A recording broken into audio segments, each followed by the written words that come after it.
আমরা ফল কেন খাই? আমরা বিভিন্ন কারণে ফল খাই।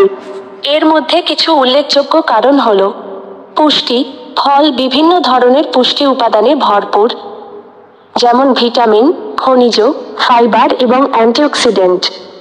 এই পুষ্টি উপাদানগুলি আমাদের শরীরকে সুস্থ রাখতে এবং বিভিন্ন রোগ থেকে রক্ষা করতে সাহায্য করে। স্বাদ। ফলগুলি সাধারণত মিষ্টি, টক বা তেঁতুল হতে পারে। তাদের সুস্বাদু স্বাদ আমাদেরকে উপভোগ করতে এবং খাবারের সময় আনন্দ পেতে সাহায্য করে। ফলে প্রচুর পরিমাণে ফাইবার থাকে যা হজমে সাহায্য করে এবং কোষ্ঠকাঠিন্য রোধ করে। ফলে থাকা অ্যান্টিঅক্সিডেন্টগুলি আমাদের শরীরকে ফ্রি র্যাডিকেলের ক্ষতি থেকে রক্ষা করে, যা বিভিন্ন রোগের কারণ হতে পারে। ফল ক্যালোরিতে কম এবং ফাইবারে সমৃদ্ধ, যা আপনাকে পূর্ণ বোধ করতে সাহায্য করে এবং অতিরিক্ত খাওয়া রোধ করে। মানসিক স্বাস্থ্য।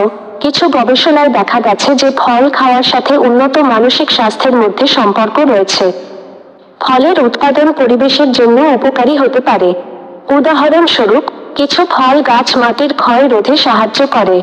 ফলে থাকা ভিটামিন সি এবং অ্যান্টিঅক্সিডেন্টগুলি রোগ প্রতিরোধ ক্ষমতা বৃদ্ধি করে এবং ঠান্ডা লাগা, ফ্লু এবং অন্যান্য সংক্রমণের ঝুঁকি কমায়।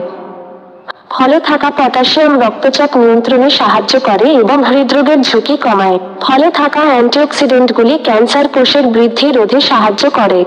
ফলে থাকা ভিটামিন এ চোখের স্বাস্থ্যের জন্য ভালো এবং ম্যাকুলার ডিজেনারেশনের ঝুঁকি কমায়। ফলে থাকা ভিটামিন সি এবং অ্যান্টিঅক্সিডেন্টগুলি ত্বকের স্বাস্থ্যের উন্নতি করে এবং বয়সের ছাপ কমায়। ফলে থাকা ভিটামিন কে হাড়ের স্বাস্থ্যের জন্য ভালো এবং অস্টিওপোরোসিসের ঝুঁকি কমায়। ফলে থাকা অ্যান্টিঅক্সিডেন্টগুলি মস্তিষ্কের কোষকে ক্ষতি থেকে রক্ষা করে